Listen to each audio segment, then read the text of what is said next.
Mentor Sifa, how are you doing today? I'm doing well, and yourself? Awesome, awesome. So let's just start and dive right into it. So, Mentor Sifa, what have you been doing lately? What are you striving for? What are you into? So lately I have been a student in the community. I've just been doing mentor work, trying to be an ambassador, recruit others to come out and do the work in the community that these kids need y'all to do. Okay, so with the mentor work, let's dive specifically in towards that. What are we mentoring? So I know you said kids, but what are we teaching them specifically? So we're working with kids specifically in like low income areas, neighborhoods with high crime rate, and we're teaching them the socio-emotional skills that they need to blossom and be great adults in the community. They have a lot of statistics stacked up against them, and so we kind of give them the tools that they can have intrinsically that can allow them to navigate this world a little bit better as a Black and brown young man and woman. Awesome. So what kind of activities do y'all do with the kids? Like, do y'all host events or? So after school program, I mentor with Dream Academy in Houston, and they have 3 locations now here in Houston, but it's a national organization. And after school, we have great activities for them to do, fun and learning, but kind of that build community and kind of teach them more positive ways to interact with others and how to treat themselves in a better way, as well as the people around them, the ones that they love. So yeah, we'll take them on field trips, we'll expand their possibilities, show them things they've never seen before, to kind of give them an experience outside of their zip code.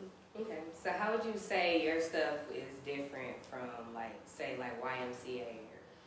Ooh, definitely a different experience because our organization, we uplift the child but also their families. So, we also support the needs of others that might be living in their household. What support might their parents need, their siblings. Sometimes they have a sibling that's kind of younger and not necessarily supposed to be in the program, but it's like you wouldn't send one and not the other. So we'll take that into consideration, advocate for the families outside. We've had children who were looking at facing time in the criminal justice system and, advocating for them and going beyond and going into the courtroom and really fighting for them, being the support that they need and cannot get at the YMCA. No shade, but some facts. Awesome. Yeah. So you're a part of a sorority also, correct? I am. Kappa Alpha Sorority Incorporated. Okay, so is your sorority also tied into your nonprofit? So it's not.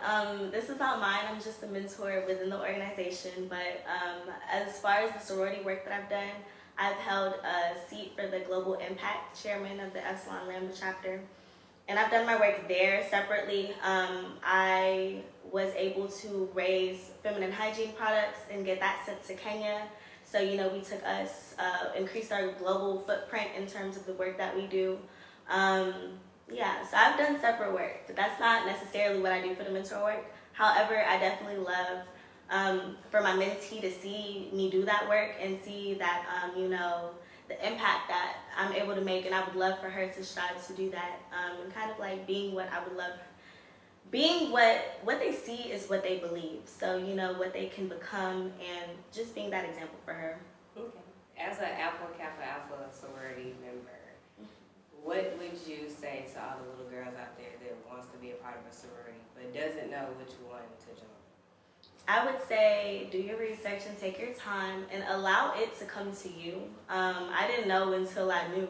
I was doing service work and like everybody that was there was an AKA, and I was like, okay, I like this, and you get that feel. But I mean, that was later in college, so I didn't learn about it until later. But there's usually family influence that I'm first generation American, so this was a very new culture for me. And when I was in college and like being amongst it, it was like I knew that was for me. But others, might grow up in a certain sorority and that might be what's for you. You really have to listen to what speaks to you.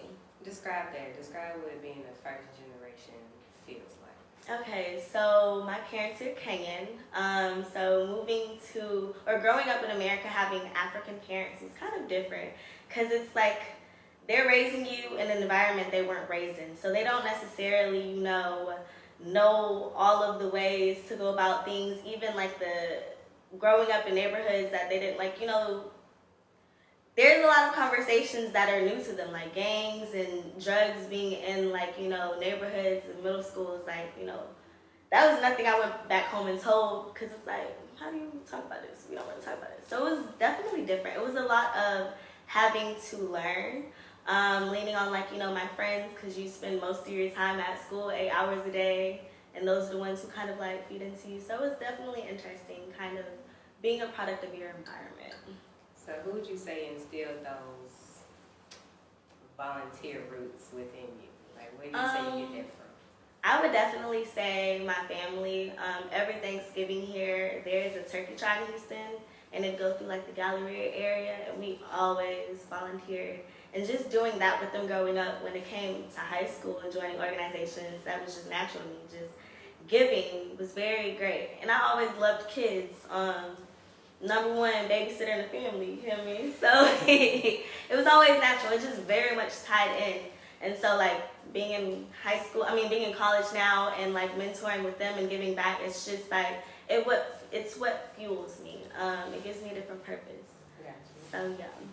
So, you go to U of H, correct? I go to University of Houston, I do. All right. So, with you graduating, almost graduating, where do you see yourself, like, in the next maybe 5 years? Like, after you graduate? In the next 5 years, I definitely see myself on my route to a PhD. I definitely think I would get my PhD in, like, child life development. I know I want to get my master's in public health with behavior and health promotion concentration. So I definitely see myself on my way there. Definitely still working with kids, definitely enhancing the system to better the youth, and really make a change in the world. So what's your major now? My major is biochemistry. Ooh, is that hard? It is sickeningly hard. The nights are, Like periodic table type hard? Like you gotta, all that and stuff? Periodic table, going deeper into the enzymes and also the amino acids of it, like really getting into the elements on another level. Sick. Because it's biochemistry. It's biochemistry. I wanted to go to medical school. Okay, so that is the body and stuff, right? So it's more so the functions in the body, in a smaller scale, like micro, very in detail, into the cell. Your body is made up of tissues, which is made up of this is what makes it up. Okay, so not to put you on the spot and nothing like that, because I took anatomy class and that shit killed me. Yep. So, like, when you take tests and stuff, you don't get scared or make a little cheat sheet every now and again. You ain't got an answer, but I'm just curious. I definitely would say making a cheat sheet, but also the way I study kind of helps. The way I study, I kind of like to hit all of the kinesthetics. So, your learning skills, your kinesthetics, your visual, your auditory, and then combining it definitely helps embed it in my head. But if a calculator is allowed on the test and it has a cover in it, I don't know what's behind the cover. That's all I'm saying. I just want to touch on as far as the Houston side of things, because you live in Houston and you've been in Houston your whole life, right? I've been in Houston my whole life. So what do you think about all these tourists coming to Houston? Everybody wanting to visit. And people calling Houston the new Atlanta or the new California. Now, better yet, can you tell if people are tourists or not? Yeah. Like when you go out, can you tell people are tourists? So definitely by the way they're driving, you could tell they haven't been here before. The out of town license plates kill me. I can tell because the traffic is getting insane. Like it's annoying. Be a good share your property, I guess. Like allow people to come and see the beauty of it. But I think they're getting real comfortable and staying because there's just no way it increases this much. I'm all for it. As long as you just do buy it, live life as if you're gonna be around us, because that foreign stuff is real annoying. But I'm a foreigner here, so I really can't be too upset about it. But I was raised there, so it's kind of like I understand. I have to learn how to get around here quick, pick up quick. But it seems like you network a lot, and you really business minded. So.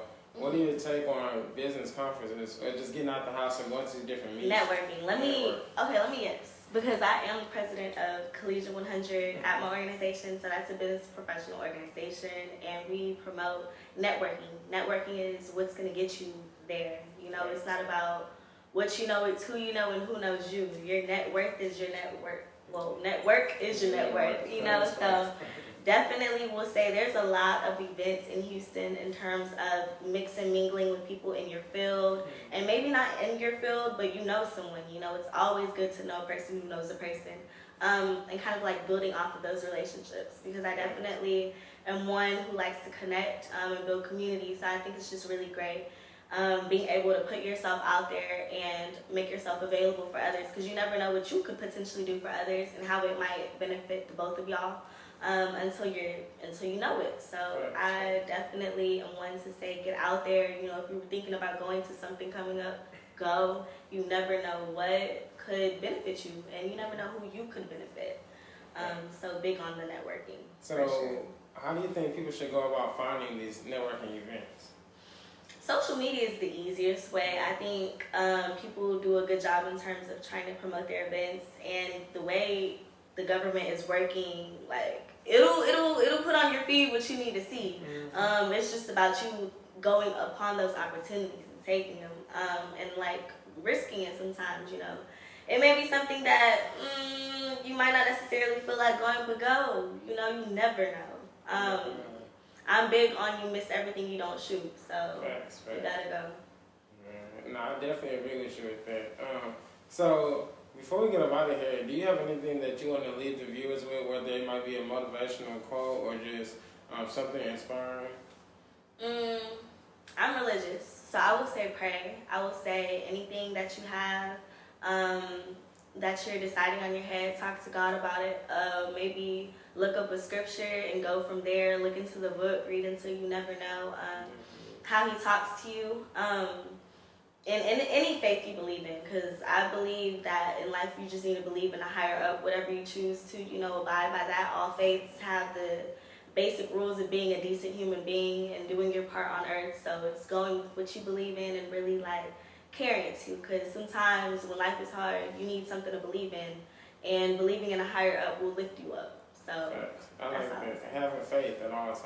All times have faith. Definitely. So can you shout out your social medias, but not only your social medias, but also the different organizations that you work with? Okay. Ooh, let's get it. So shout out to my youth advocacy page, Mentor Sifa. Mentoring with US Dream Academy. Got affiliated with that through Collegiate 100 at the University of Houston, and our parent organization, 100 Black Men, and under their umbrella, Emerging 100 of Houston. So shout out to all of those organizations. I'm a soror of Kappa Alpha Sorority Incorporated, so shout out to the Epsilon Lambda chapter at the University of Houston, South Central Region. That's that. No, big shout out. My main page, Souwest Princess. Shout out Big P. Definitely, for sure. Yeah. And we out.